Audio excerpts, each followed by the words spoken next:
வணக்கம். இப்போ பார்க்குறது மதராஸ் மாகாணம்.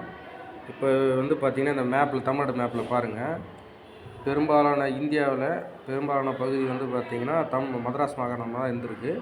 அதுக்கப்புறம் மொழிவாரி மாநிலங்கள் பிரிக்கப்பட்டதுனால அதனுடைய அளவு வந்து குறைச்சிடுச்சு. இப்போ பாருங்கள், ஒரிசா வரைக்கும் இருந்திருக்குதுங்க, மேற்கு வங்காளம் வரைக்கும் இருந்திருக்குது. விசாகப்பட்டினம், கஞ்சம், கிழக்கு கோதாவரி, மேற்கு கோதாவரி, கிருஷ்ணா, குண்டூர், நெல்லூர், கர்னூல், கடப்பா, அனந்தபூர், பெல்லாரி, வடார்காடு, மதராஸ், சித்தூர், சேலம், தென்னார்காடு, நார்த்தார்காடு, சவுத்தார்காடுன்னு சொல்லுவாங்க இல்லையா, அது மதுரை, திருச்சி, தஞ்சாவூர், கோயம்புத்தூர். இந்த திருவிதாங்கூர் வந்து தனியாக இருந்தது, அது இதில் சேராதுங்க.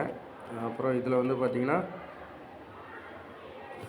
இந்த பக்கம் கேரளாவில் சில பகுதி மலபார் கூட இருந்திருக்குது, நீலகிரி இதெல்லாம் இருந்திருக்குதுங்க. இப்போ திருநெல்வேலி, ராமநாதபுரம்,